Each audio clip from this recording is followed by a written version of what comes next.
Growth isn't a straight line. Every ascent has its echo, an unexpected dip that asks, did you truly learn what peace taught you? That's where Michael is today. He sits down slower than usual, eyes searching mine. Paul, everything was flowing. Clients, clarity, calm. Then out of nowhere, one of my biggest projects collapsed. I feel like the universe just took it all back. I nod softly. This is the reversal, and it has nothing to do with punishment. Part 1. The coaching moment. Michael, I say gently, when life seems to reverse, what's your first instinct? He shrugs. To analyze what I did wrong. And what if it isn't about wrong, I ask. What if it's about refinement? He looks up, curious. Every reversal, I explain, is an invitation to integrate the frequency you've been practicing. You've learned to trust and flow. Now life is asking you if you can trust in contrast.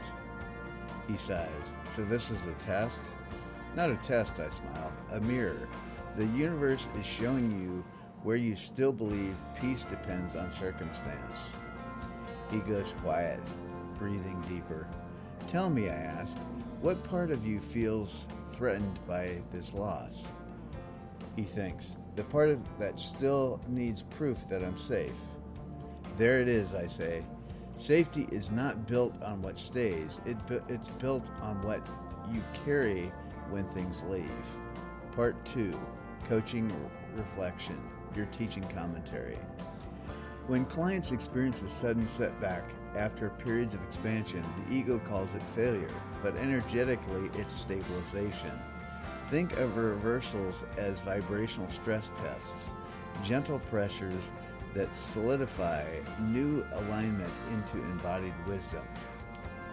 My role was not to rescue Michael from discomfort, but to help him anchor through it. So I used the language of integration. Michael, you're not backsliding, you're being invited to express peace without conditions. That reframe transforms shame into sovereignty. Part 3. Vibrational lesson. Contrast is not the enemy of alignment, it is the instrument that tunes it.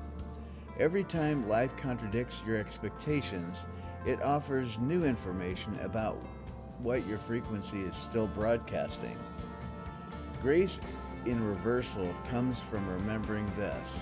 The energy that created the miracle is still here, even when the form changes. At the vibrational level, nothing is lost, only rearranged to serve greater coherence. When you hold peace through the dip becomes data, not defeat. Part 4. The expanding exercise I call Grace Audit. Use this practice whenever life feels like it's reversing. First, name the event. Write one sentence about the loss or setback without story or judgment. 2. Identify the frequency lesson. Ask, what quality is this moment asking me to practice? Patience, trust, humility, faith. 3. Anchor grace. Place your hand over your heart and say, I am unchanged in essence, though everything around me changes. 4. Record a grace win. Note one way you stayed centered despite chaos. Each entry builds a library of evidence that you can hold light and shadow. As the session ended, Michael took a deep breath and smiled weakly. So the reversal is not undoing my progress, he said, it's revealing it? Exactly, I replied. Grace isn't what comes after the storm, it's what holds you through it. He closed his eyes, the tension melting from his shoulders. That moment was pure embodiment, the shift from reactive human to responsive soul. So, beloved listener, if life seems to have paused or reversed, remember, the universe is not withdrawing its support, it's deepening your stability.